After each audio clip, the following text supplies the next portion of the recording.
오늘 우리에게 주시는 하나님의 말씀은 요한복음 14장 6절 말씀입니다. 요한복음 14장 6절 말씀입니다.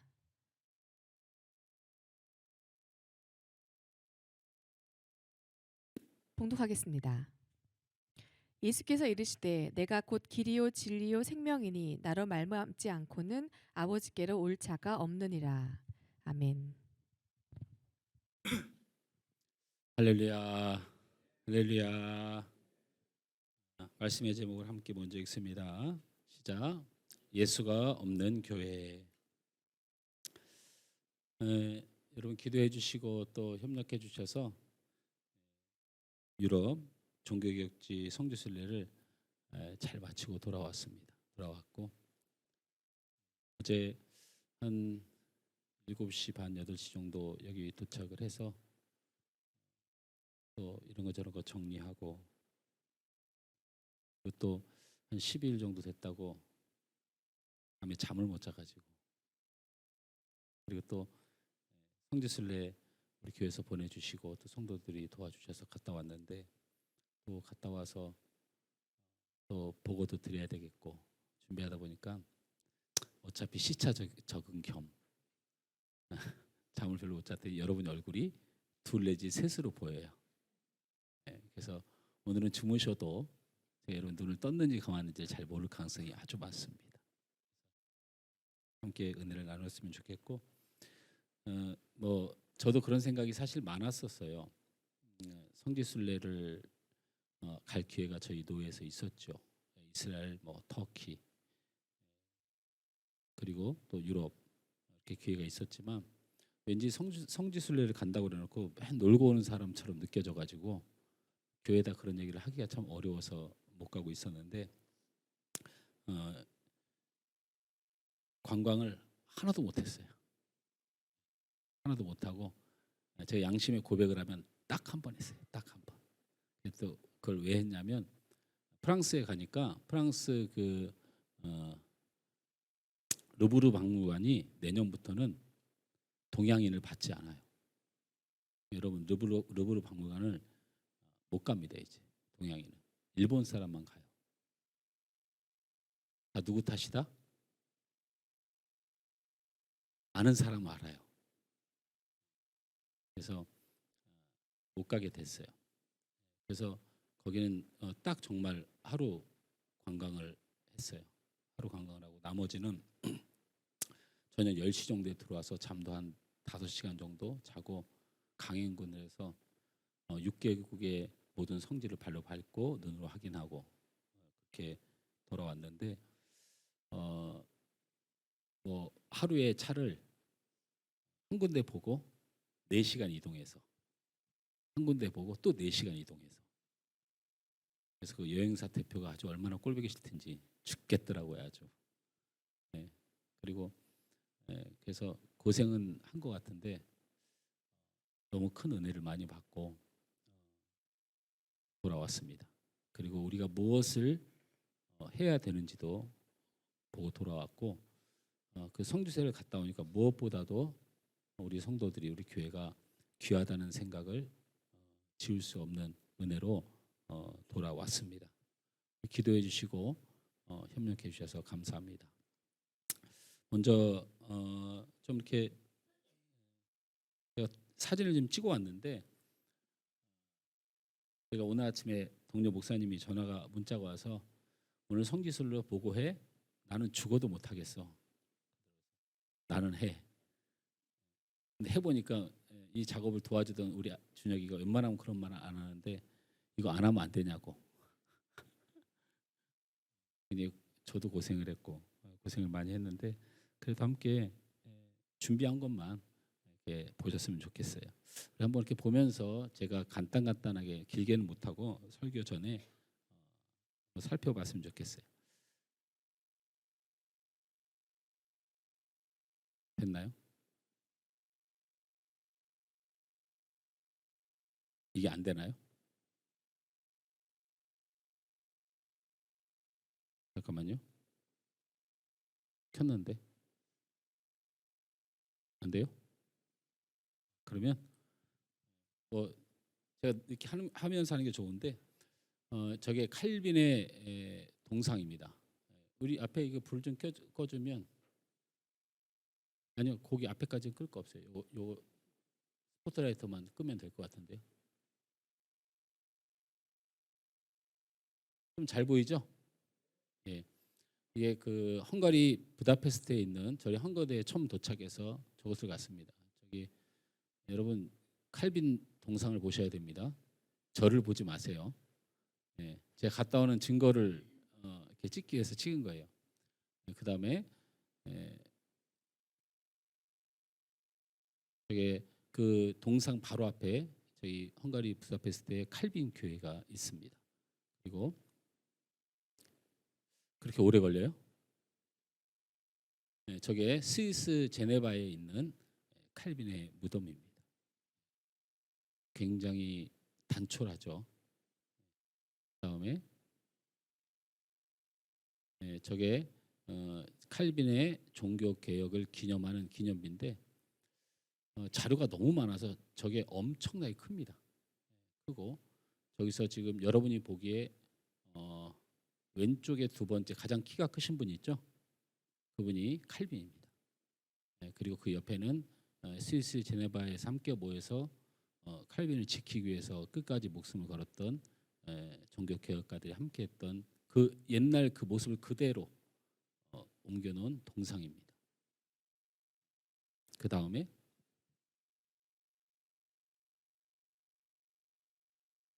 저게 칼빈 거리라고 부르는 스위스 제네바의 칼빈 거리입니다. 계속 넘겨주세요. 그렇게 오래 걸려요? 네. 왜요? 안 돼요? 꺼져버렸어.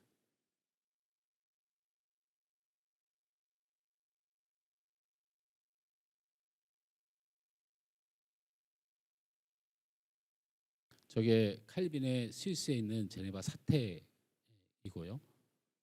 제가 저렇게 보여드리는 이유가 목사님 왜 건물은 안 보여주고 자꾸 저 조그만 거만 보이세요? 없습니다. 저 기념비만 지키는 거예요. 제가 지금 말할 내용은 아니지만 좀 더 진행을 해봐야 되겠지만 예수도 안 믿는 사람이 저 건물의 주인이에요. 제가 이따 말씀을 드릴게요. 왜 우리가 가서 이렇게 마음이 아프고 고통스러웠는지 말씀을 드릴 겁니다. 넘겨주세요. 칼빈의 그 저런 식으로 되어 있어요. 저런 식으로 되어 있는데 소유주가 우리가 들어갈 수 있거나 칼빈의 집이라고 해서 우리가 가서 볼 수가 없어요. 유럽은. 계속 넘겨주세요. 저기가 그 칼빈이 설교를 했던 생피에르 교회라고 스위스 제네바에 있는 교회입니다.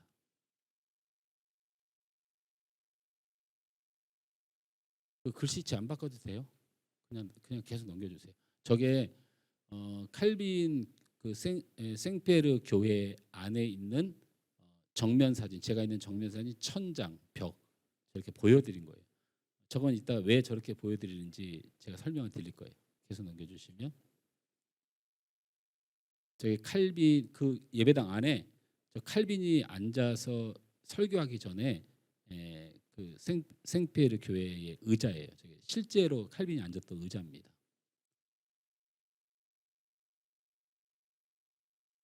저는 루터의 동상입니다. 독일 보름스에 있는 루터 동상이고요.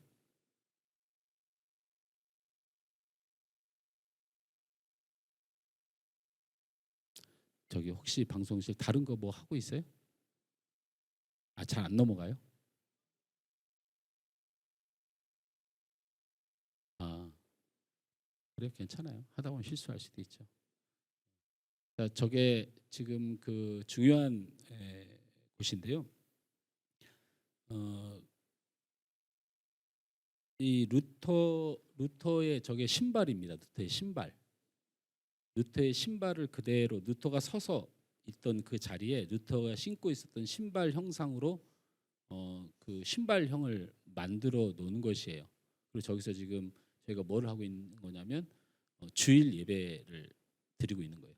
저희 같이 갔던 우리 모든 일행들이 주일 예배를 드리고 있는 거고 저기서 성찬식을 지금 집행하고 있는 곳이에요. 예, 그 루터는 독일에서 태어나서 아주 부자 아버지 밑에 광산업을 했던 아버지 밑에서 자라났어요.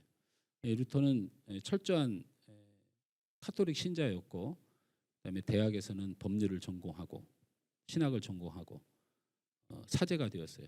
길을 가다가 친구가 낙뢰로 같이 길을 가는데 옆에 있는 친구가 벼락을 맞고 죽게 돼요. 그걸로 인해서 충격을 받고 어떻게 이런 일이 있을 수 있을까 고민하며 다시 성경을 공부하고 신학을 시작하게 되죠. 그래서 1511년에 비덴베르크, 독일에 있는 비텐베르크 대학에서 신학 박사 학위를 받고 그곳에서 성서학 강의를 시작하면서 당시에 로마 카톨릭을 향하여 성 베드로 성당의 건축 자금을 마련하기 위한 면죄부 판매를 반대하기 시작해요. 그리고 성경 안에 있을 수 없는 신부에게 고해 성사를 하면 로마 교황이 증명서를 발급하는 속죄 증명서를 거부해요. 그래서 1517년에 루터는 비텐바르크 대학교 교회 정문에 95개 방방문을 거제하게 되죠. 그것을 거제하게 된 후에 바로 저곳이 어디냐면 독일의 보름스예요.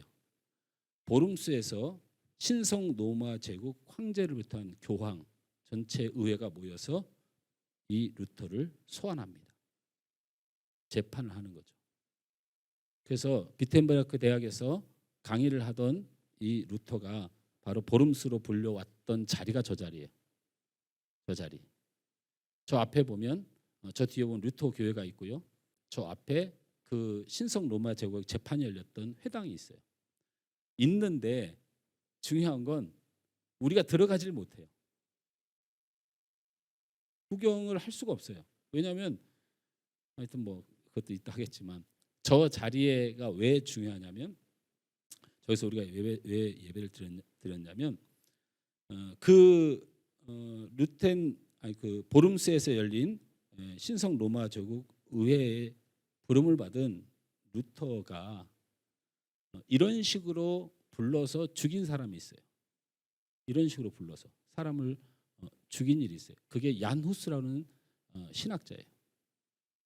이 얀후스도 100년 전에 이렇게 황제가 불러다가 죽였어요. 이 루터도 이걸 부름을 받은 거예요.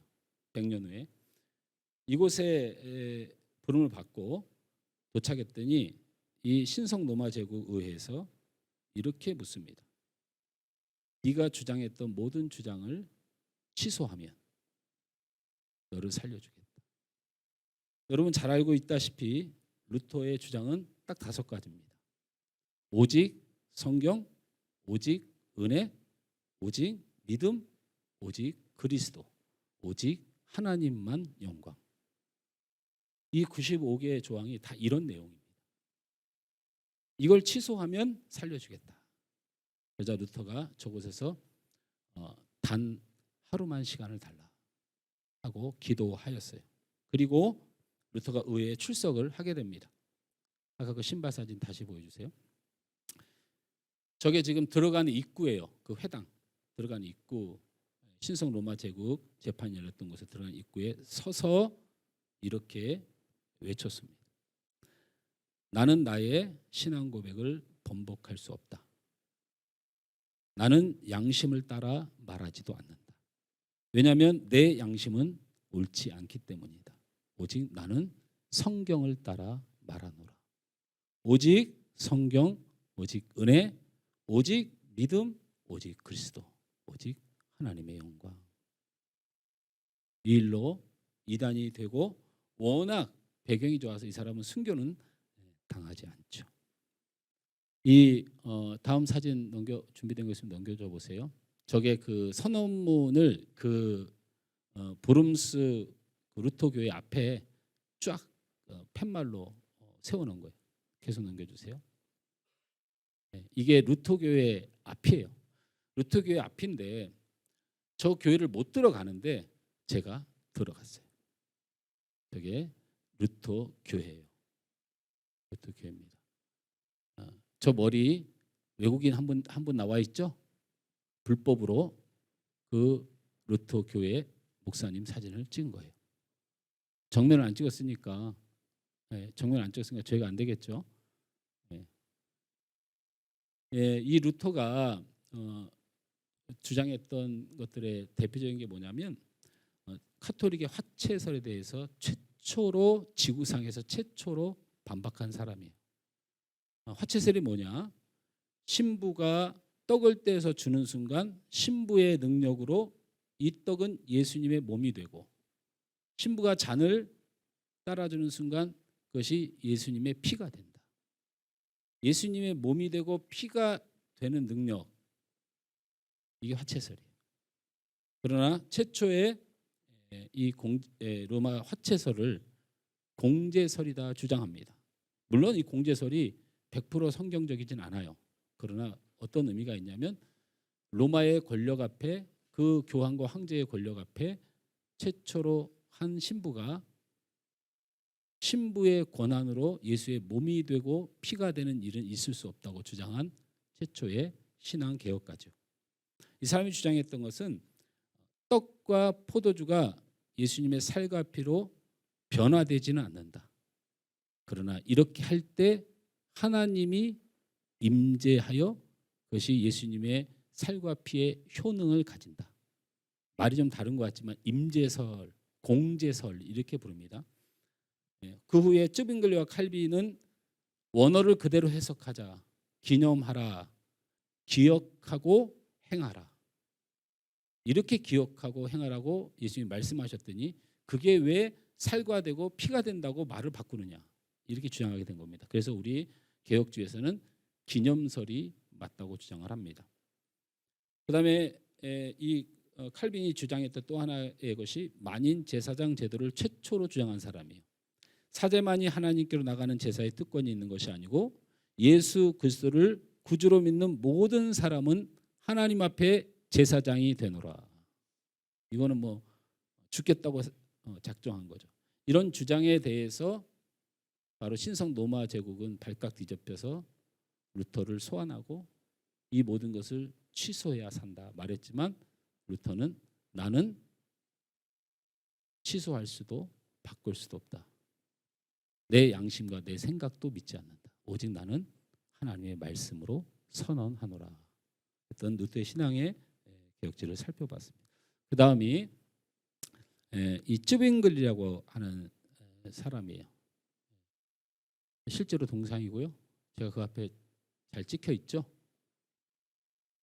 저게 사진을 잘 찍어야 되는데 실제로는 우리 사진을 사모가 찍었어요.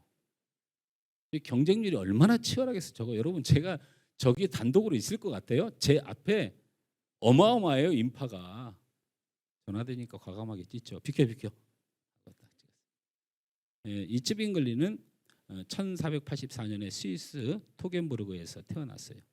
그래서 치리에서 종교 개혁과 교회 개혁의 불씨를 활화살처럼 세웠던 사람이고 이 사람도 루터처럼 67개의 논제를 통해서 복음주의 교회를 선언하고 교회는 스스로 어떤 사람에 대한 어떤 권위도 얻을 수 없다. 오직 구원은 믿음으로만 가능하며 미사의 희생제사적 성격을 담을 수 없다. 희생제사는 오직 예수 그리스도뿐이다. 선행으로 구원받는 효과는 전혀 존재하지 않으며 중재자로서의 예수를 주장하는 것은 불허한다. 예수는 중재자가 아니고 우리의 유일한 하나님이다. 수도원 서약의 구속성 연옥의 존재를 부정하고 그는 교회의 머리는 오직 예수 그리스도뿐이고 성직자도 결혼해야 한다. 이렇게 최초로 주장한 사람이에요. 넘겨주시죠.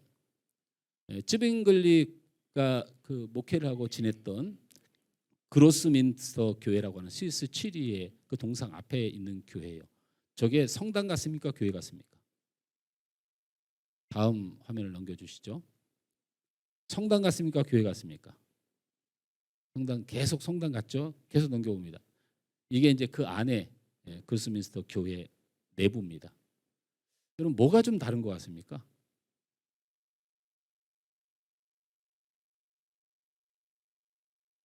성당에 있는 성화가 없죠.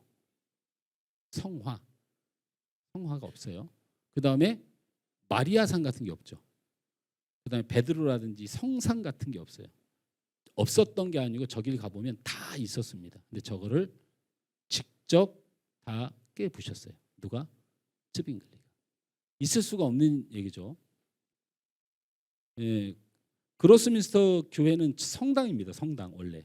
근데 츠빙글리가 저곳에서 칼을 차고 들어가서 그 칼로 벽에 있는 모든 성상과 성화를 다 박살내 버렸어요.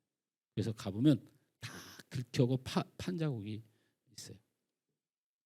다음 그림을 넘겨주시면 저게 빈사의 사자상 이게 써 있는데 저게 무슨 글이냐면 저게 지금 사자가 창을 맞고 병사와 함께 쓰러져 있는 거예요. 근데 저게 보면 저 사자상이 왜 중요하냐면 그 스위스가 이 교황과 이 황제를 통해서 스위스가 무슨 일을 했냐면 자기 나라의 여러분 그 유럽을 가면요 스위스를 제외하면 다 평지입니다. 유럽은 대부분. 근데 스위스만 굉장히 산이 높아요. 그러니까 당연히 이 스위스에 사는 사람들의 신체 조건이 어떠냐면 일단 고지대가 있으니까 호흡이 굉장히 좋죠. 그 다음에 산이 있으니까 근력들이 좋아요. 그러니까 전투를 하면 싸움을 잘해요. 그러니까 이 스위스의 군인들을 이 나라가 교황이 용병으로 팔기 시작했어요. 그래서 예를 들면 오스트리아하고 헝가리하고 싸움을 붙으면 누구하고 싸워요? 스위스 용병과 스위스 용병이 싸우게 되는 일이 자꾸 벌어지는 거예요. 그래서 수많은 스위스의 용병들이 노예들이죠. 팔려가가지고 가난한 사람들이 팔려가가지고 하나님의 이름으로 전쟁을 하는데 자기 백성들이 계속 죽는 거예요. 그걸 너무 아파하고 고통스러운 저게 그 사자상에 피를 흘리며 죽어가는 저 상이 있는 거죠. 저게 왜 중요하냐면 용병팔이를 하는 교황과 황제에 저항했던 사람이 츠빙글리예요. 있을 수가 없다. 성경 어딜 봐도 이런 일은 있을 수가 없다. 두 번째는 산림주라고 하는 이 산이 많은 지역이다 보니까 부자들은 전부 다 산을 가지고 있어요. 그 산 아래 농경지에서 일하는 농민들이 있는데 이 농민들이 저런 용병팔이를 당하고 농민들이 너무 고통을 당하고 사니까 이 츠빙글리가 1531년 11월 11일까지 이 산림주와 교황을 향하여 저 사람은 실제로 무기를 들고 싸워요. 그러니 싸울 수밖에 없죠. 왜냐하면 그로스민스터 교회에 있는 성상을 다 파괴하고 이미 뭐 카톨릭의 원수가 되어 있지 않습니까? 그래서 1531년에 카벨 전투에서 성경의 본질을 잊어버린 자들을 막고 나라를 지켰다고 싸우다가 거기서 전사하게 됩니다. 그 사람은 순교자라고 부르지 않고 전사라고 부르죠. 다음 사진 한번 넘겨주시겠어요? 이번에 가장 많이 은혜를 받았던 야누스 동상입니다. 저건 체코 프라하에 있고요. 계속 넘겨주시죠.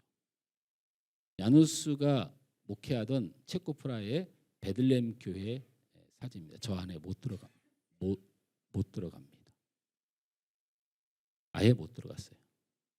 그다음에 그러니까는 4시간 달려서 저거 보고 오는 거예요. 못 들어가게 하니까. 저기는 야누스가 독일 콘스탄츠에 있는 감옥으로 끌려와서 지금은 그 슈타이베르 인젤 호텔이라고 하는 호텔로 바뀌어 있거든요.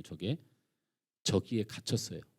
야누스가 투옥된 감옥 사진이에요. 저기가 저 문만 딸랑 있고 나머지는 다 휘황찬란 호텔이에요. 저거 보러 가는데도 어떻게 들어갔냐면 우리 그 대표가 가서 한국에서 이거 보러 여기까지 왔다. 우리 딱 한 번만 보게 해달라. 그 집에한테 가서 사정사정해서 우리 정말로 끽소리도 못하고 한쪽 벽에 붙어가지고 저희 가서 얼른 사진 찍고 온 거예요. 야누스가 저기서 갇혔어요. 그러니까 체코 프라하에서 목회를 하다가 이 야누스가 이 스위스에 아니 독일에 있는 콘스탄츠에 와서 감옥에 갇혔고, 다음 사진을 보여주시죠. 결국에는 저기 야누스가 저기서 화형을 당해요. 저 돌은 후손들이 세워놓은 거예요. 마음이 아파서. 여러분 체코하고 이 독일은 굉장히 멉니다. 거기서부터 똑같아요. 루터하고 똑같이. 로마 제국에서 네 주장을 취소해라.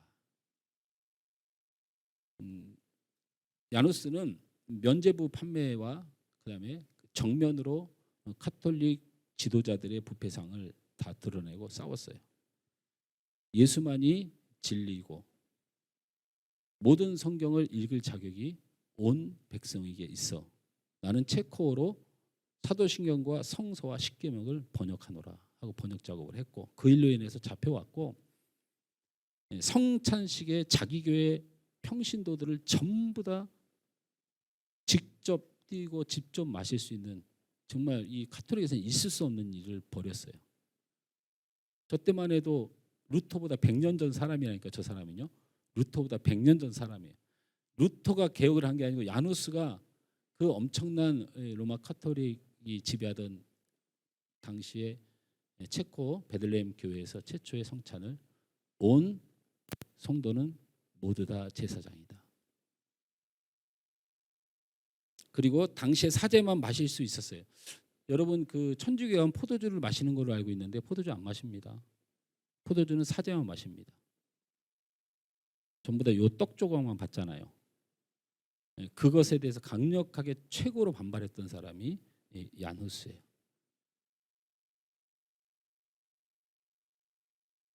이 야누스는 프라하 대학에서 신학 교수도 하고 총장까지 지냈던 아주 유명한 사람임에도 불구하고, 카톨릭 신학교에서 총장까지 지낸 사람임에도 불구하고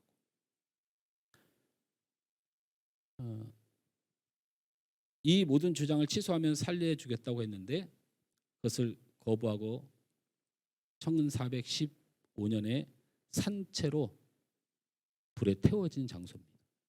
저 돌 하나 딱 남아있어요.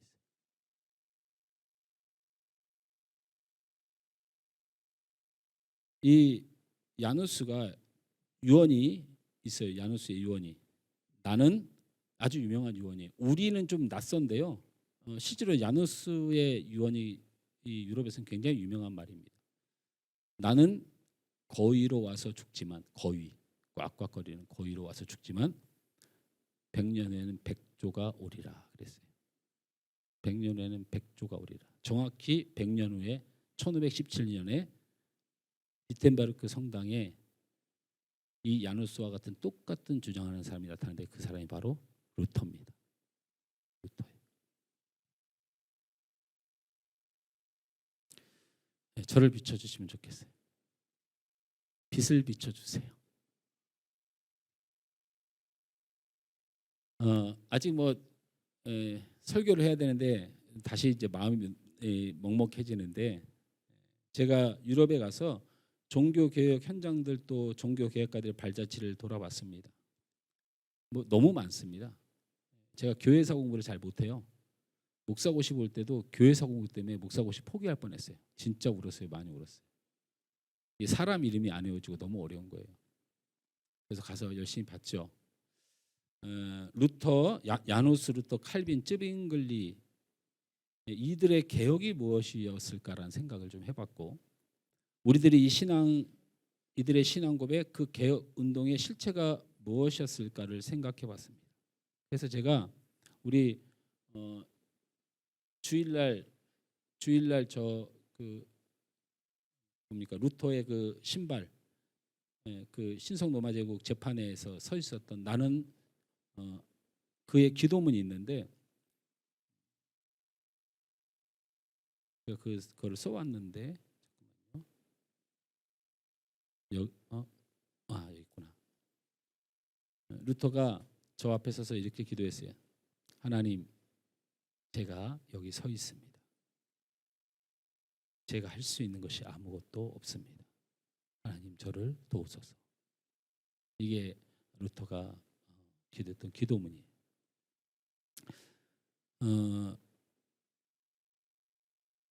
그곳에서 우리가 그 주일 예배를 드리고 성찬식을 했는데 그때 제가 설교를 하면서 우리 수요일 날 했던 산상수훈 중에서 마음이 청결한 자는 복이 있나니 그들이 하나님을 볼 것이요라는 말씀을 전했습니다.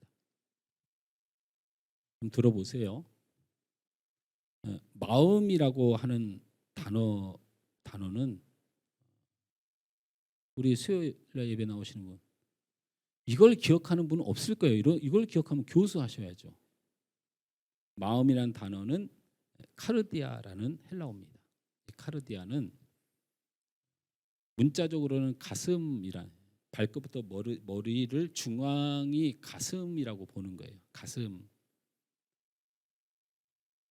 그런데 이 카르디아라는 말의 어원은 인간의 지성과 감성과 의지, 다른 말하면 생각하고 느끼고 행동하는 모든 것을 포함한다. 이렇게 카르디아를 해석해요.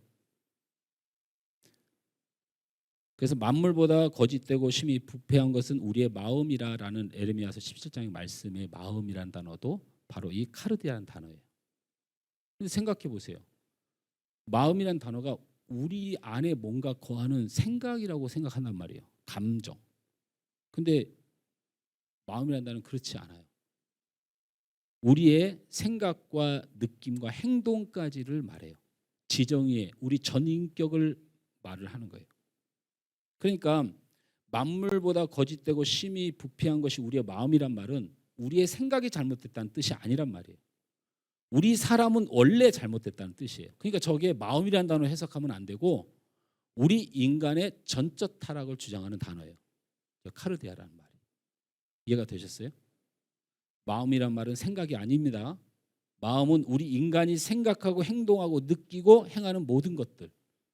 그러니까 만물 중에 가장 거짓되고 심히 부패한 것이 마음이라는 에레미야의 고백이 너 생각 똑바로 해라 이렇게 해석하면 안 되고 인간은 다 거짓되고 부패하다 이렇게 해석이 되는 거죠. 왜 이런 말을 하냐면 마음이 청결한 자라는 말씀을 나눴죠. 청결이라는 단어가 카다로스라는 헬라어를 써요. 이 카다로스를 쓴 이유가 있어요.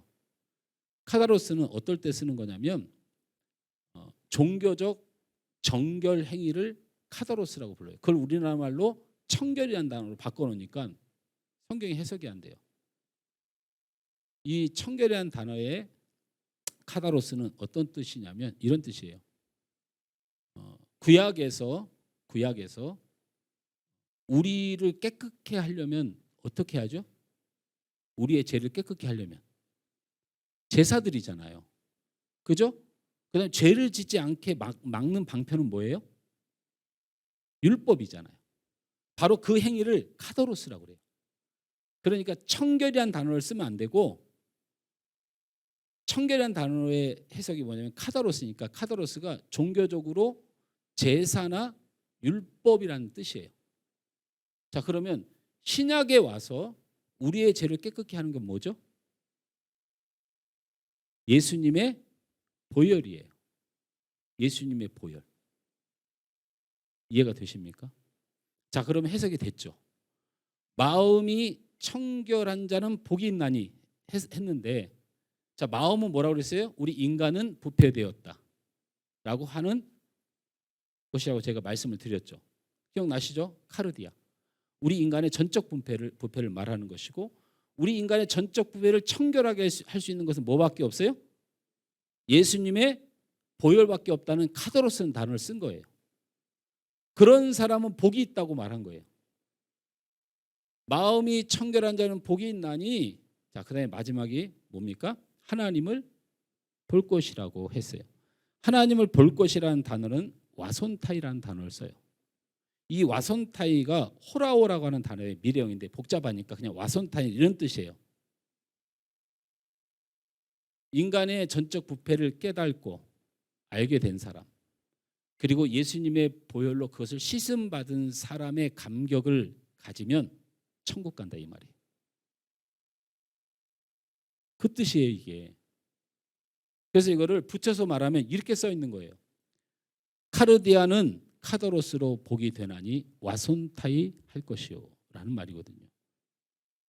카르디아, 우리의 생각하는 것, 느끼는 것, 행동하는 것, 인간의 심히 부패한 전적 타락함, 이 악함을 인정하고, 카다로스, 오직 예수 그리스도의 보혈의 은혜와 그 공로와 사랑을 알면 와선타이, 이 땅에서 그 하나님의 사랑을 아는 자로 살면 너희는 반드시 천국에 갈 것이요. 행함이 아니에요. 예수님의 보혈의 은혜로 전적 타락한 우리는 천국에 갈 것이다. 이런 뜻이에요. 자, 이 말씀을 제가 신학교 가기 전까지 한 번도 이 설교를 들어본 적이 없어요. 그냥 마음이 청결한 자는 복이 있나니 이거 다 따로 해석했어요. 마음은 생각, 그래서 생각을 똑바로 가져라. 마음을 깨끗하게 하라. 마음을 비워라. 남을 미워하지 마라. 이런 말을 듣고 그러면 너 세상에서 복 받는다. 하나님을 본다. 제가 왜 이런 말씀을 똑똑한 척 하려고 한 게 아니에요. 종교 개혁가들이 현장에 가보니까 무엇을 했는지를 알겠는 거예요. 뭐요? 무엇을? 이 빠져버린 예수. 복음에 예수가 빠져버렸어요. 마음이 청결하면 복이 있나니 하나님을 볼 거래. 예수가 없어요. 우리 한국만 해석을 잘못해서 예수가 없는 게 아니고 종교 개혁지가 하니까 말씀에 예수가 없어요. 마음이 청결한 자는 복이 있나니 하나님을 볼 것이요 라는 말의 핵심은 예수예요. 예수 믿으면 죄 사함을 받고 그러면 천국 간다는 말이에요. 너무나도 쉬운 말씀이에요. 근데 예수가 없으니까 어떻게 전해요? 마음 착하게 먹어라. 똑바로 마음 먹어라. 너 목회자한테 그러면 되냐? 서로 싸우면 되냐? 네가 그렇게 복 받겠냐? 맨날 이런 말만 듣는 거죠. 그러고 나니까 하나님을 볼 것이라는 말이 해석이 안 되는 거예요. 앞에 예수를 빼고 하나님을 볼 것이가 해석이 안 되는 거예요. 말씀에도 빠지고 교회에도 빠지고 신앙에도 빠져버린 바로 종교개혁은 이 예수님을 빼지 말라고 외쳤던 거예요. 말씀에서도 빼지 말고 신앙에서도 빼지 말고 이 예수를 빼지 말라고 외치는 거예요. 자, 그래서 종교개혁지와 종교개혁자에 남겨준 메시지를 제가 사진으로 영상 사진으로 제가 보여드립니다. 첫 번째 띄워주세요. 저게 스위스 그 콘스탄츠 공회라고 하는 바로 앞에 세워진 임페리아 동상이라는 거예요. 독일 콘스탄츠에 있어요. 저게 무슨 그림이냐면 한쪽은 저거 잘라버리셨네요. 네. 자, 저쪽을 잘라버리셨네요. 네. 저게요. 네. 제가 왜 저 사진을 보여주냐면 제가 지금 사진이요 인터넷 치면 다 나와요. 좋은 사진 많은데 저거를 갖다가 우리 사모가 그냥 인터넷에서 하는 게 나을 것 같아. 이러니까 우리 저기 준영이가 그래도 가서 찍은 게 그게 더 솔직한 거지. 이래가지고 저걸로 바꾼 거예요. 저 임페리아 동상이 뭐냐면 자, 왼쪽에 여러분이 보기에 왼쪽에 무슨 뭐를 들고 있는 것 같아요? 잘 보세요. 예, 황제를 들고 있는 거예요. 어이구 잘하시네. 예, 저 사람 저 오른쪽에는 뭘 들고 있는 것 같아요? 교황입니다. 가운데는 누굴까요? 창녀입니다. 창녀. 저게 바로 종교를 개혁했던 이슈가 되는 저게 임페리아 동상이에요. 황제와 교황이 타락해서 창녀에 놀아나고 탐욕에 놀아나고 욕심에 놀아난 종교개혁주와 종교개혁에 남겨준 메시지가 바로 저거예요. 교회가 탐욕에 빠지니 망하게 되었다. 창녀가 양쪽 교황과 황제를 들고 노는 거예요. 이것들은 신앙인도 아니고 예수도 없고 하나님도 없으니까 마음대로 갖고 놀아버리는 거예요. 명예 갖고 놀아요. 재물 갖고 놀아요. 그랬던 세상을 맞이한 게 바로 저 유럽 국가예요. 야고보서 1장 14절 15절 말씀 같이 읽습니다. 시작. 오직 각 사람이 시험을 받는 것은 자기 욕심에 끌려 미혹됨이니 욕심이 잉태한즉 죄를 낳고 죄가 장성한즉 사망을 낳느니라. 아멘. 갖고 싶고 올라가고 싶고 얻고 싶은 것이 있어도 황제와 교영처럼 신앙을 팔아먹으면 안 됩니다. 안 돼요. 망합니다. 그래서 실제로 이번 주에 저걸 보고 와서 설교 시간이 준비 시간이 짧잖아요, 목사님들이. 근데 깜짝 놀란 건 두 교회가 다음 주 광고를 하는 걸 제가 일부 예배를 영상을 이 사람들은 도대체 어떻게 준비를 했지 봤더니 이런 거 준비할 시간이 없으니까 딱 느낀 게 뭐냐면 다음 주가 한 명도 빠지지 않는 교회 만들기. 다음 주 예배가 그게 제목이에요. 내가 느낀 것을 느낀 거죠. 예배 팔아먹으면 안 돼요. 중세의 역사는 주를 위한 게 없었어요. 오직 자신의 욕심과 탐욕을 위하여 열심히 예수팔이하고 하나님팔이하고 하나님을 이용하는 신앙, 하나님을 이용한 자기만족, 하나님을 이용한 교회, 하나님을 이용한 거룩한 직 더럽게 만들어버려. 그렇게 망하게 된 거예요. 두 번째 사진 한번 볼까요? 저게 오스트리아 비엔나라고도 부르고요. 빈이라고도 불러요. 저 빈에 있는 성당인데요. 저는 저게 다 하나님의 은혜라고 생각해요. 저희들이 저걸 들어갈 수 없어가지고 목사님들이 다 딴 데로 가 있고 우리 사모랑 나랑 저걸 하염없이 쳐다보고 있는데 문이 열렸어요. 진심이에요. 저 사진은 저만 갖고 있어요. 저거 도용하면 제가 고소할 거예요. 저게 오스트리아 빈 성당인데요. 저 성당에 미사가 딱 끝나고 사람들이 몰려 나오는데 우리 안으로 파고 들어갔어요. 그래서 빠르게 사진을 찍고 나왔어요. 저 사진 못 찍습니다. 제가 저걸 여기 보면 천장에 성화가 가득하죠. 어마어마해요. 제가 사진으로 담아서 그렇죠. 제 정면의 모습. 그다음에 왼쪽에 보면 뭐 베드로상, 마리아상 저런 걸 다 찍을 수가 없어서 시간이 없어서 얼른 찍고 나온 거예요. 넘겨주시죠. 아니요, 그거 말고요. 아니 저를 어둡게 하지 말고요. 없으신가요? 없어요? 있어요? 날아간 거예요? 그러면 예. 이게 이거 말고요. 우리 준혁이가 원래 이렇게 원본을 다 맞춰놨는데 그 자료가 다 날라가니까 지금 내가 넘겼던 초안만 갖고 지금 하느라고 고생하는 거예요. 그러면 아니요 하숙지 그거 말고요. 제 말 듣고 올려주세요. 이거 방송되고 있죠 지금. 그로스민스터 교회 올려주세요.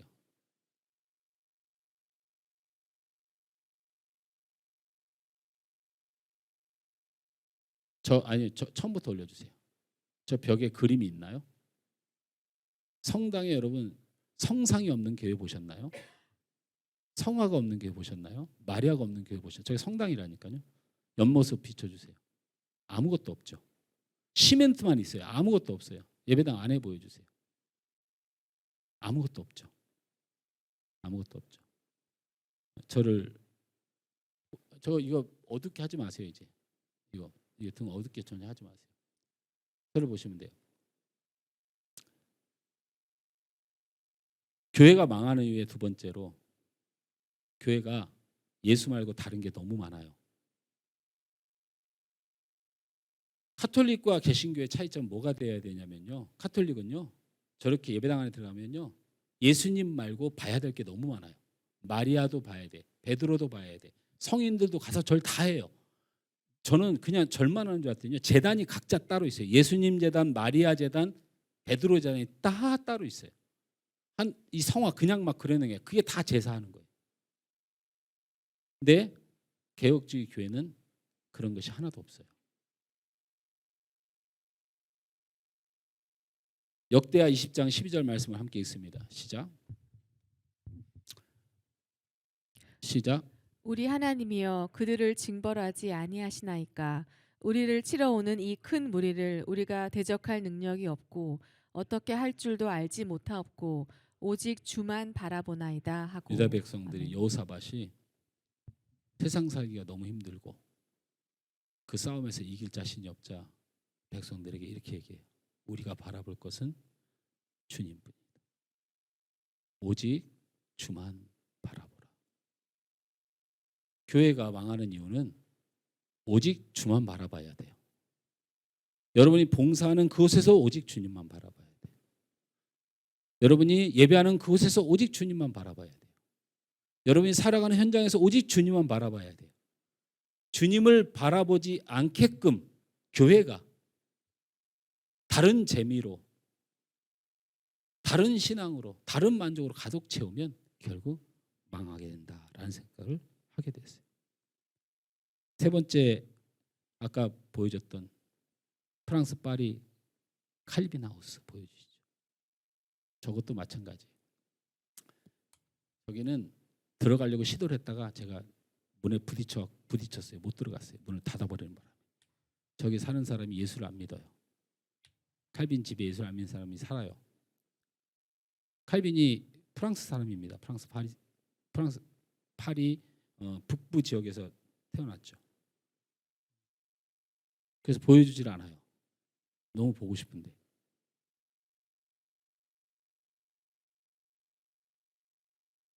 다른 것도 뭐 보기가 어렵겠네요. 준비가 안 됐으니. 제가 그 프랑스 파리 사진을 거의 안 넣었어요. 속상해서 안 넣었어요. 속상해서 안 넣은 것도 있지만 넣을 게 없어요. 여러분, 거기가 칼빈이 태어난 곳이고 칼빈이 신앙운동을 했던 곳인데요. 거기 어떤 교회에서 강의까지 해서 유명한 대학이 되어 있어요. 근데 칼빈하고 상관이 없어요. 왜냐하면 프랑스에는 교회가 몇 개 없어요. 그럼 프랑스가 얼마나 위대한 나라고 얼마나 큰 나라인데 기독교인이 90%라고 주장하는 사람들이에요. 근데 개혁 교회가 없어요. 전혀 없는 건 아니지만 그냥 거의 없는 거예요. 더 두려운 건 칼빈이 태어난 고향에는 기독교인이 한 명도 없어요. 제가 루터 교회 안에 들어갔다고 그랬잖아요. 여러분, 루터가 누굽니까?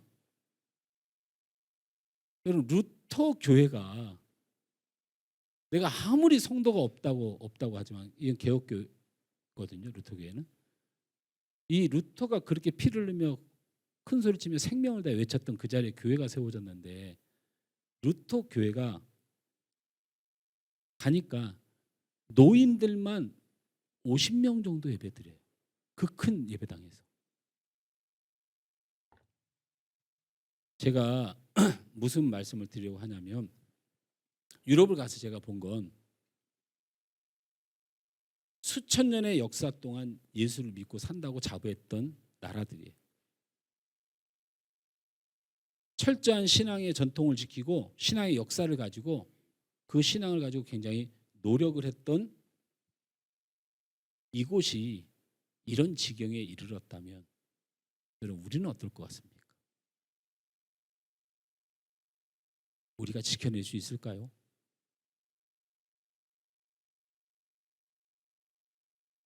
그냥 이 인류의 시작부터 지금까지 하나님 믿고 예수 믿고 자기들은 다 구원받는다고 믿어요. 유럽 사람들은.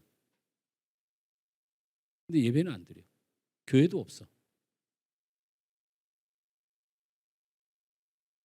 제가 이거를 갖다가 우리 그 가이드하는 그 신학 전공한 그분에게 거기서 오랫동안 사시면 왜 그러냐고 물었더니 부자라서 그래요. 이렇게 답을 해요.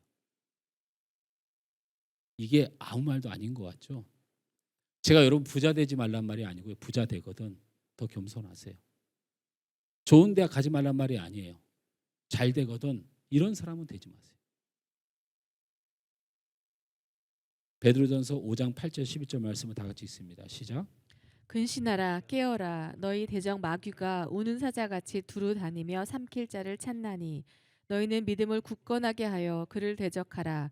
이는 세상에 있는 너희 형제들도 동일한 고난을 당하는 줄을 알미라. 아멘. 모든 은혜의 하나님 곧 그리스도 안에서 너희를 부르사 자기 영원한 영광에 들어가게 하시니가 잠깐 고난을 당한 너희를 친히 온전하게 하시며 굳건하게 하시며 강하게 하시며 털을 견고하게 하시리라. 권능이 세세 무궁하도록 그에게 있을지어다. 아멘. 우리들보다 지금보다 더 철저한 신앙, 온 나라와 세대가 따르던 신앙의 문화 그리고 그 전통 그걸 지키려고 했던 루터와 쯔빙글리, 칼빈 그리고 얀누스도 피를 흘렸지만 못 지켜냈어요. 그런데 우리는 어떻겠는가라는 고민이 너무 되는 거예요. 제가 오면서. 내가 우리 성도들의 신앙을 본질적으로 지킬 수 있을까? 하나님, 제가 여기 섰습니다. 제 힘으로는 아무것도 할 수 없습니다. 하나님 도와주세요. 라는 이 루터의 울음이 왜 나왔는지를 알겠더라고요. 말씀 맺으며 사진 한 장을 더 보여드립니다. 저게 성 이슈반트라고 하는 헝가리 부다페스트에 있는 성당입니다. 저기 보면 글씨가 써 있죠. 에코, 썸, 비아, 베르티타스, 앳, 비타. 나는 무엇이다. 길과 진리와 그리고 생명. 우리 성경에는 나는 길과 진리와 생명이니라. 다음 사진을 제가 저게 칼빈 선생님이 설교하고 목회했던 생피에르 교회에 유일하게 뭔가 물건이 있길래 그걸 찍어 왔어요. 저게 제가 따로 찍은 게 아니고 사진을 찍었는데 저거 실제로 너무 잘 찍었죠? 저거 제가 팔려고 하는데 사람들이 다 사진 찍는데 제가 사진을 딱 찍는데 있는 그 형체라고는 저 십자가 딱 하나 하고 성경만 딱 있는 거예요. 성도 여러분, 교회는 예수와 말씀만 있으면 됩니다. 많은 고민을 해요. 예수님의 은혜와 말씀으로 용기 내고 예수님의 은혜와 말씀으로 전도하고 예수님의 은혜와 말씀으로 살아내야 교회가 살고 여러분이 삽니다. 그거 아니고 아무리 다른 거 준비해도 소용없어요. 한 주간 제가 한 주를 비웠더니 우리 방송실에서 우리 주영태 목사님이 이런 PPT 막 주고 막 이거 준비하라고 안 했을 것 같아요. 그죠? 방송실? 네? 지난주에 엄청 많았어요? 그분이 컴퓨터 할 줄 아는 분이 아닌데. 네? 빠져버린 예수를 다시 찾아야 합니다. 내 탐욕 때문에 예수를 빼버렸다면 회개하시기 바랍니다.